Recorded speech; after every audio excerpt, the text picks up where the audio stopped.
Hey, Coach, how are you? I'm doing awesome. Yeah, well, I know you and Coach Malzahn go back a long ways. I know you got your start coaching in Memphis in the high schools. I know Coach Malzahn was in Springdale at the time. I know you guys worked together at Arkansas State, but was there a connection between you and Gus prior to that, or did you just kind of get to know him through those Arkansas State ties when you went to go work with him?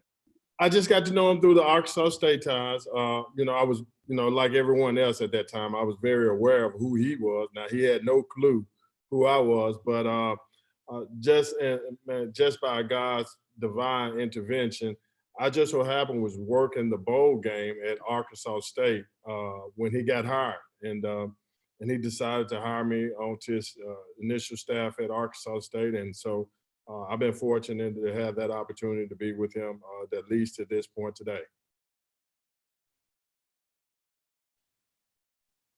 Welcome in, Coach. This is Kyle Nash with the three-point conversion. The fans here at UCF aren't necessarily used to seeing the defensive line being coached through specialized means between you and Coach Martin with the interior and the exterior.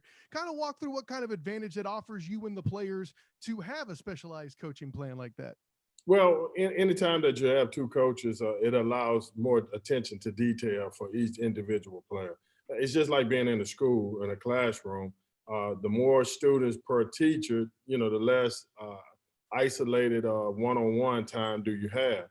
But when you have two coaches that breaking down the defensive line, it allows to be able to have more isolated, more specialized one-on-one interaction and coaching for them. So it's an advantage for the student athlete. Coach, welcome. Trey Strelko, Sons of UCF. During your time working with Coach Malzahn, what would you say you learned from him? Well, I tell you this here, what I've learned and most admired as well. Coach Malzahn is probably one of the most laser-focused persons I've ever met. One of the most laser-focused people I have ever met.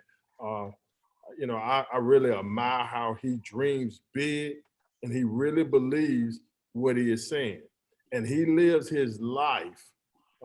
Everything he does, it's centered around that dream he has. And he gives 100%.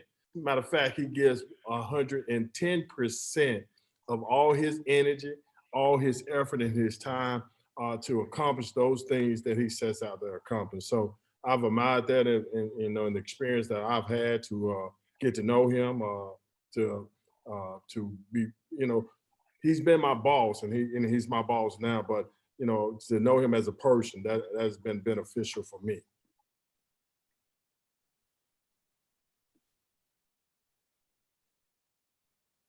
Coach Matt Rochelle from the Orlando Sentinel. You mentioned a little bit about specialized, having a coach for the tackles and coach for the ends. What specifically do you see the difference between the tackle and the end position, and what do you guys hope to maybe focus on in each of those individual spots?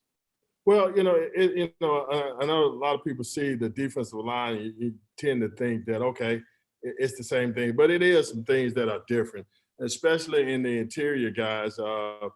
They see a lot more double teams than the end does. They see, and it's a lot, that's a lot more of a physical strain on the defensive tackles from the inside. Then also they see different things in pass protection.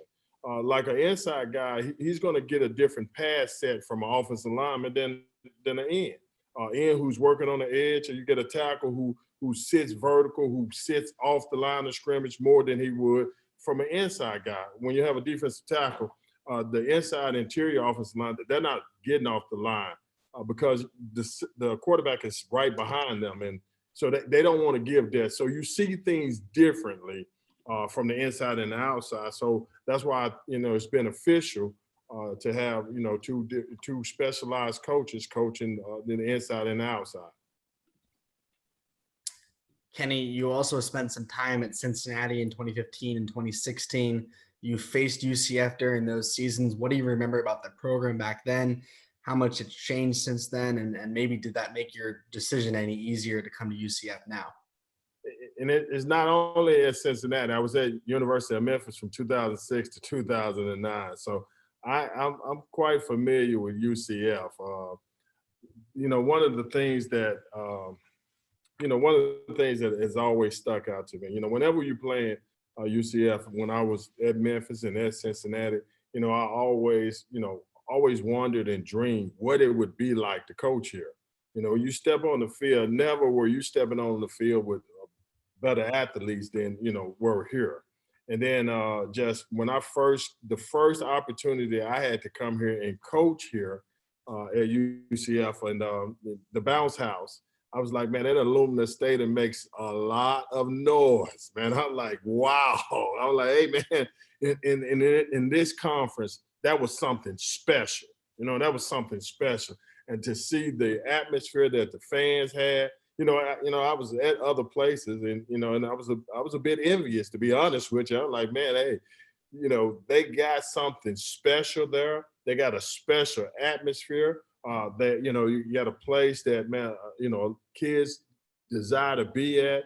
So I've always wondered, and I've always dreamed and pictured and had a perception of what it looks like or what it would be like to coach here. So I'm extremely grateful and blessed to be here.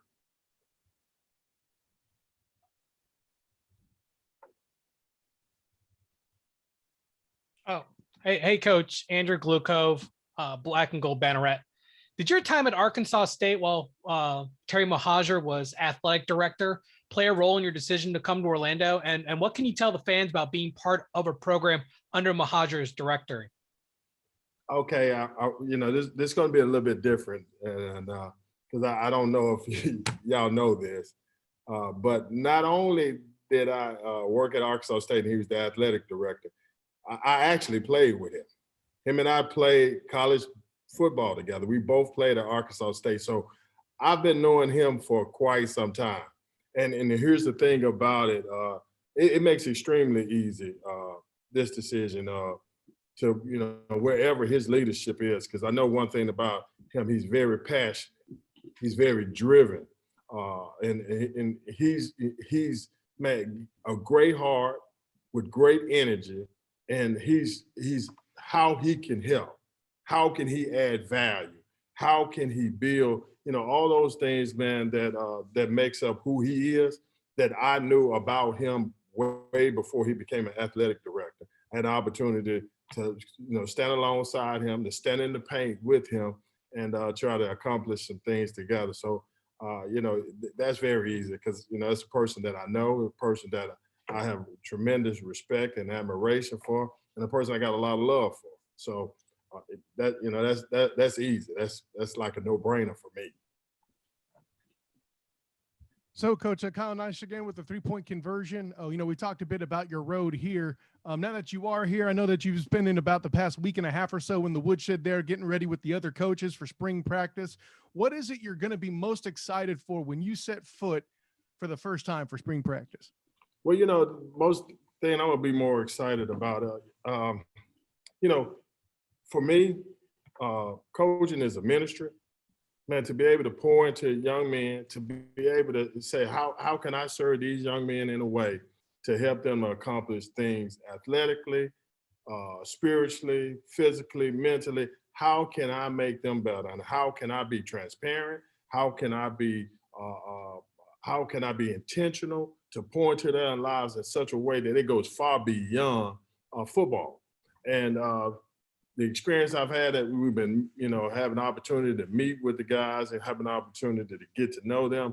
I'm just excited to come alongside them, to help them. They are all here because they want to be here. They're all here because they have goals and a dream through football, things that they want to accomplish. And as I, got a chance to sit down with them and talk to them, first thing I asked all of them, what is your goals? What do you want back from this game of football? And for each one of them, once they shared their goals with me, their goals for them became my goals for them.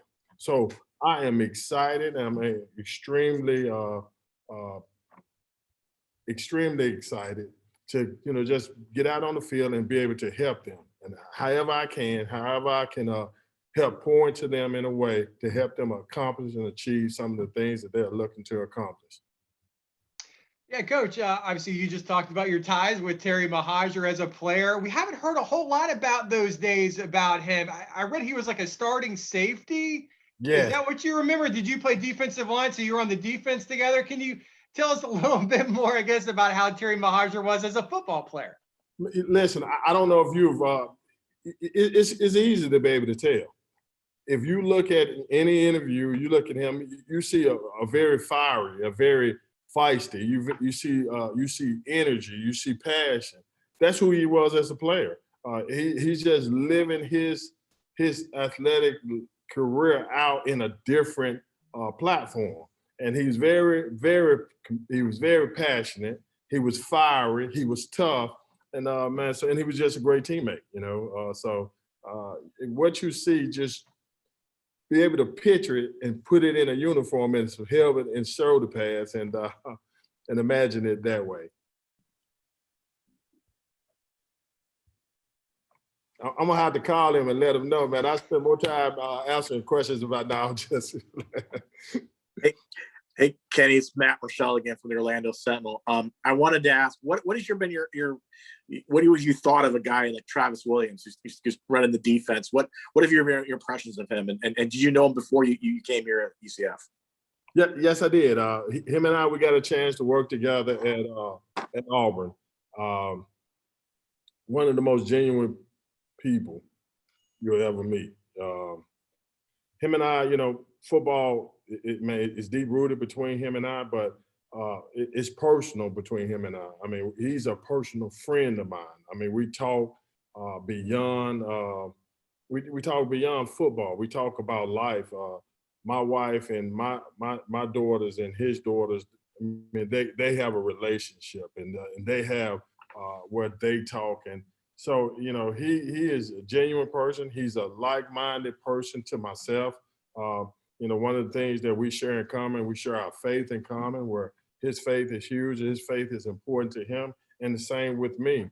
So we've had many conversations about many different things, and we stand for the same things in life.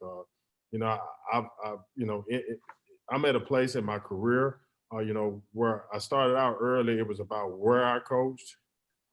Man, I'm at a place in my career now. It's about who I work for and who I work with, and it doesn't get any better than Travis Williams. Don't get any better than Gus Malzahn. Excuse me there. Coach Trey Strelko, Sons of UCF again. You've talked about getting to know your players over a very short period of time here before spring camp begins. In those conversations, what have players shared with you about the challenge of a coaching change and perhaps a change in direction on the defense? What are their apprehensions? What are they sharing with you? Believe it or not, the conversations I've had, man, hadn't been so much of focusing on what's the challenges. It's just been, okay, how do we go from here? How do we go to where you're trying to go? And one thing I'm fortunate about, and we'll see it play out on the field, but they just wanted to know, man, how can we be better and how can we grow from this? And it hadn't been any bashing, it hadn't been any negativity. It's really, and the thing about it is, I truly believe this. At the center of success at this game is relationships. So we really had, and I wanted to know who they were. I wanted to know what their story were, what their background is, what their goals is. I wanted to know life with them. And I'm like, let's establish doing life together and we'll get athletics. And as we did that, man, I mean, it's been a lot about who they are. And so we really hadn't been able to really, okay, this is, these are, man, this is what's been wrong, or this is what has gone wrong. We can't change the past. All we can do is set a foundation for the future. And from day one, I wanted to establish a foundation that a future of success will be supported